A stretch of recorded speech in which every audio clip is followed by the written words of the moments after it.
Roselyne à la découverte. Roselyne à la découverte, c'est un instant qui vous fait voyager à la découverte de belles choses dans la bonne humeur. Partenaire, annonceur, contactez-nous au plus 229 67 89 99 54. Roselyne à la découverte. Roselyne à la découverte. Et il y a Let's Go. Let's Go. Mesdames et messieurs, bonjour, bienvenue sur votre émission Roselyne à la découverte. Aujourd'hui, nous allons parler de bâtiments, nous allons parler de la construction. Aujourd'hui, nous constatons que beaucoup de personnes construisent. Si ce n'est pas la chaleur, c'est peut-être l'immeuble qui est pratiquement fini, mais on voit que ce n'est plus à son goût, ou bien vous êtes à un niveau donné de construction. Et puis, bienvenue aux dégâts, la chute du bâtiment. Pour mieux savoir comment se comporter en voulant construire sa propre maison, ou bien son bâtiment, son immeuble, nous nous sommes rapprochés d'un monsieur, il est bâtisseur, il a pour nom Moïse Sagboran. Je vous prie de bien vouloir m'accompagner. Monsieur Moïse Sagboran, merci de vous présenter. Je me présente en tant que bâtisseur parce que c'est le thème qui me convient le mieux. Ça me permet de m'exprimer, de passer sur plusieurs aspects. Parce que en général, quand nous parlons de génie civil, parce que c'est de ça qu'il s'agit, et ça englobe plusieurs petits sous-domaines. Et là, nous avons affaire avec plusieurs types de compétences. Donc moi, je préfère me présenter en tant que bâtisseur. Ok. Pour mieux m'exprimer par rapport au sujet qui nous unit en ce moment. Ma toute première question, quand on parle de maison de façon vulgaire, qu'est-ce que nous pouvons dire en termes de construction? Ce que nous pouvons dire en termes de construction, oui. D'abord, construire, c'est un art. Nous ne pouvons pas parler de construction sans remercier vraiment tous ceux qui s'investissent à chaque jour pour pouvoir trouver des méthodes, des moyens pour pouvoir faciliter la tâche aux constructeurs aujourd'hui. Parce que construire, c'est tout un art, c'est tout un moyen, c'est tout un processus. Et en termes de processus, c'est ce que les gens bâclent souvent de nos jours. On ne tient pas compte d'une prévision, on ne tient pas compte des experts, on ne tient pas compte des réalités. Il y a plusieurs aspects qui englobent la construction. Et maintenant, moi, j'aimerais plus m'accentuer sur le côté expert, puisque c'est de ça que vous m'avez questionné. Quand tu es un propriétaire, quand tu es maître d'ouvrage aujourd'hui et tu veux construire, la première des choses, c'est de te rapprocher d'un expert. Et cet expert, si vous le permettez, je peux dire c'est un architecte. Voilà. C'est un architecte en premier lieu. Dans un premier temps, quand vous voulez construire, quand vous voulez procéder à une construction, oui, vous avez l'obligation de vous rapprocher d'un architecte. Vous avez l'obligation de vous rapprocher d'un architecte. C'est lui qui va essayer de transcrire vos idées, transcrire vos rêves en termes de plan sur papier. Et là, vous pouvez lire tout ce que vous avez en mémoire. C'est ça qui vous permet de voir, est-ce que tout ce que je suis en train de prévoir, est-ce que la réalisation c'est possible? C'est l'architecte qui exprime cela en termes de plan. Maintenant, aujourd'hui, nous avons l'Ordre national des architectes au Bénin, où il y a un grand effort qui est fait aujourd'hui. Et si tu veux construire, tu ne te rapproches pas d'un des architectes de l'Ordre national, tu seras coincé, surtout quand on va parler de permis de construire. Tu seras vraiment coincé. C'est vrai qu'il y en a qui essaient de substituer à la règle, mais tôt ou tard, il y a quand même une période où ça va rattraper. Et toutes les constructions qu'on a déjà de nos jours vont devoir actualiser, vont devoir régulariser leur situation en faisant un permis de construire, en faisant un plan de récollement. C'est quoi un plan de récollement? Voilà, un plan de récollement, c'est quoi? Vous avez construit votre bâtiment et peut-être que vous n'avez pas suivi le plan à la base ou vous n'avez pas du tout de plan. Maintenant, le bâtiment est déjà construit et debout. Qu'est-ce qu'il s'agit? Il s'agira donc de prendre un technicien, je ne sais pas, un expert quand même, qui va essayer de relever ce bâtiment typiquement de telle sorte qu'on puisse avoir toutes les commodités qui sont dans le bâtiment sous forme de plan. Et c'est ce plan qui servira maintenant à mettre dans les pièces de permis de construire où un architecte va devoir dire oui, selon votre construction, ça respecte les normes standards, ça respecte les normes de l'urbanisme. Au cas où ça ne respectait pas. Ah oui, ça peut aller jusqu'à ce que la personne casse. Parce que quoi, aujourd'hui, je vais vous donner un exemple très typique. Si tu construis aujourd'hui, tu dépasses les 1 mètre.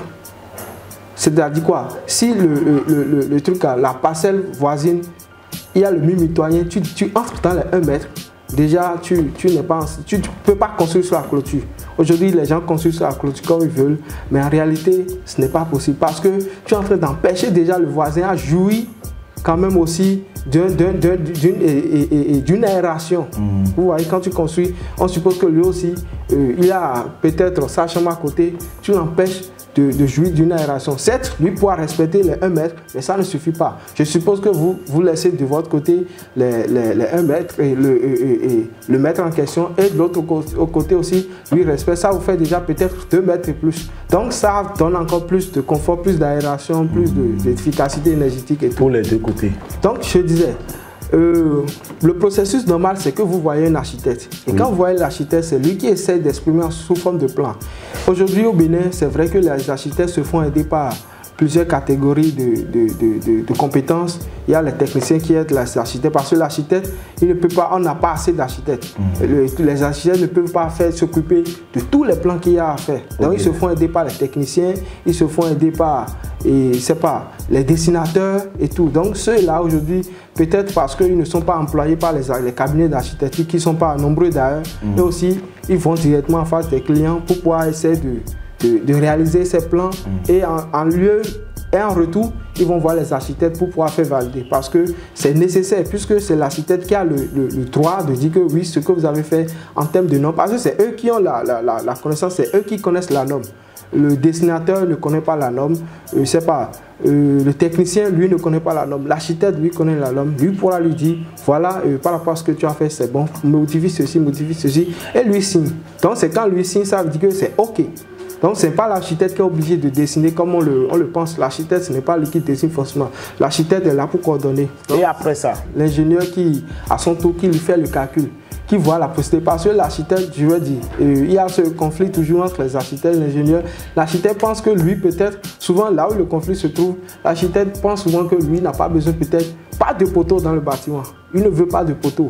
Et il fait peut-être un auvent, un mur qui est en l'air, si peut-être 5 mètres. L'ingénieur dit oui, par rapport à ça, voilà, ça va nécessiter encore plus d'armature, plus de ferraillage, ça va nécessiter peut-être encore une incidence financière pour le réaliser parce qu'il faut prendre toutes les dispositions. Donc l'ingénieur dit oui, par rapport à ça, oui, architecte, tu as raison, tu as si, mais par rapport au budget du client, je pense qu'il ne pourra pas. Il faudrait qu'on mette un poteau ici, un poteau là pour pouvoir soutenir là. Ça va réduire un peu quand même la quantité de ferraillage qu'on va mettre dans le truc là, l'ouvrage. Donc là, l'ingénieur lui essaie de recadrer un peu l'idée de l'architecte pour dire voilà, par rapport à la réalisation, voilà ce qui peut être fait, voilà ce qui peut ne pas être fait. Et je vais insister, bon, il n'y a pas de plan d'architecte qui ne pourra pas être réalisé, quel que soit. C'est juste les moyens mis à disposition parce que à chaque idée transmise par l'architecte sur le plan, il faut toujours des conditions. Nous avons déjà vu des bâtiments avec un seul poteau et il y a des R+ sur un seul poteau. Donc ce n'est pas impossible. C'est juste que les conditions, peut-être en bas, vous avez des fondations énormes que vous ne voyez pas en infrastructure. Vous voyez ça. Il y a des bâtiments, quand vous creusez, il y a des fondations énormes. Donc, l'ingénieur, lui, essaie de voir par rapport au budget du client, voilà, ce que l'architecte a proposé, c'est ceci, c'est cela. Certes, il y a les ingénieurs et en même temps architectes. Eux, ils sont les deux. Quand tu contactes ceux-là, peut-être que le budget va être plus réduit. Parce qu'à la fois, lui, il fait le plan et à la fois, il fait les calculs. Donc, aujourd'hui, si l'architecte intervient, après il y a l'ingénieur qui intervient. L'ingénieur aussi qui se fait aider également par des collaborateurs. Il y a des techniciens qui interviennent à tous les niveaux. Donc eux, ils se font aider, ils aident les architectes, les ingénieurs. Je pense que c'est la deuxième étape. Et après, il y a quelle étape encore? Je ne veux pas aller encore trop loin. Après l'étape d'ingénieur, je vais dire que maintenant on peut passer au permis de construire. Ok. Donc le permis de construire, vous avez par l'État, délivré par la mairie. La mairie, ok. Vous avez l'ingénieur et l'architecte qui mettent tous les plans à disposition, les plans de masse, les plans de situation, les plans de calcul, les plans de les façades, les coupes et tout. Donc ils mettent toutes ces pièces dans un dossier qui constitue et envoie à la mairie. Donc la mairie étudie pour voir, ok, bon, telle personne qui a architecte qui a validé fait partie de l'ordre national, tel ingénieur les calculs, les bons et tout. Donc on vous laisse passer pour le permis de construire avec des frais qui ne sont pas vraiment énormes, mais quand même ça prend, c'est un processus qui est quand même qui est onéreux. Donc vous le faites et maintenant vous avez le devoir, le droit maintenant de construire. Et là, aujourd'hui, nous constatons que beaucoup de Béninois passent ces étapes-là et puis ils évoluent.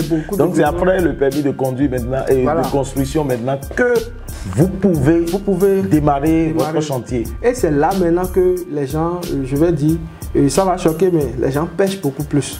Parce qu'il y en a qui font tout ça. Et quand ils font tout ça, ils se disent, bon, j'ai fini avec vous, les ingénieurs, les architectes. Laissez-moi, j'ai un cousin, il construit bien, il fait ci, on lui donne le plan. Ouais, lui, il lit le plan à sa manière et puis il construit n'importe quoi. Malgré toutes ces étapes, il faut quand même insister sur le suivi. C'est le suivi, c'est ce combat que nous faisons tous les jours.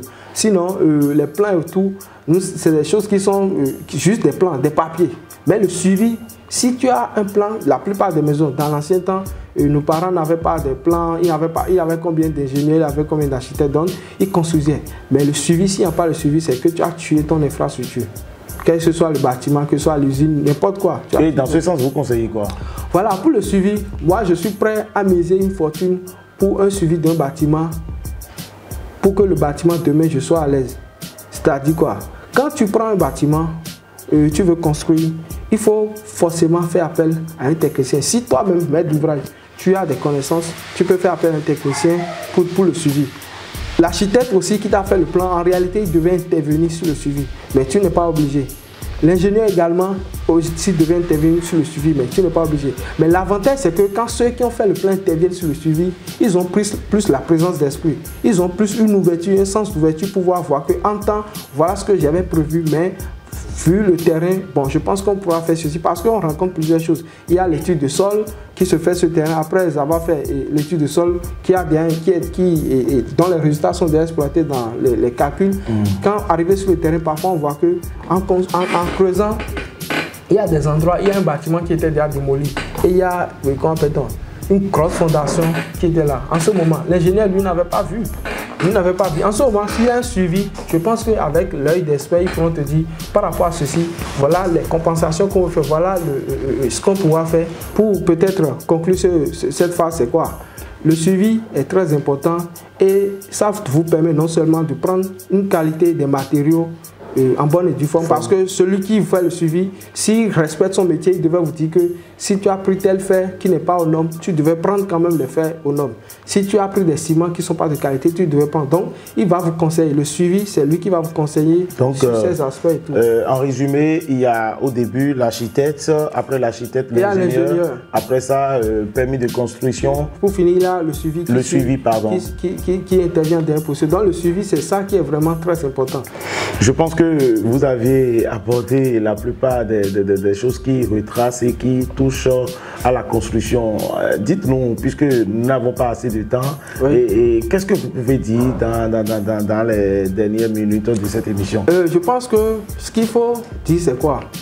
Que les gens cessent peut-être de confier leurs projets à des gens qui ne s'y connaissent pas.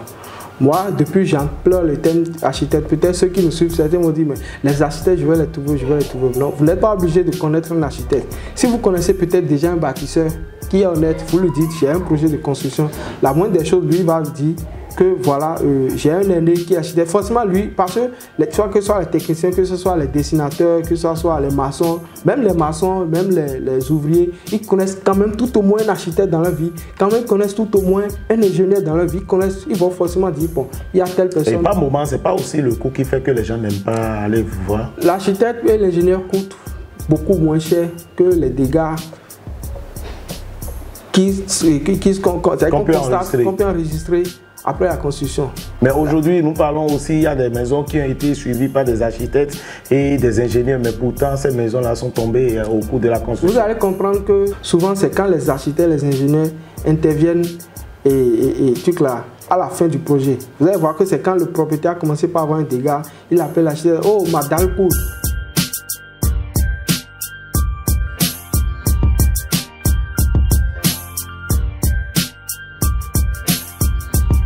Eh bien, pour ce jour, nous sommes à la fin de notre entretien avec Monsieur Moïse Sagboran. Je vous donne rendez-vous très prochainement, mais bien avant, regardez ici une de ses réalisations.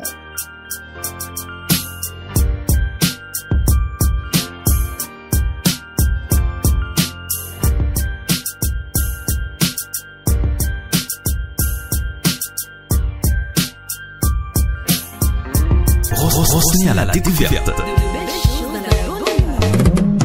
Roselyne à la découverte, c'est un instant qui vous fait voyager à la découverte de belles choses dans la bonne humeur. Partenaire, annonceur, contactez-nous au plus 229 67 89 99 54. Roselyne à la découverte.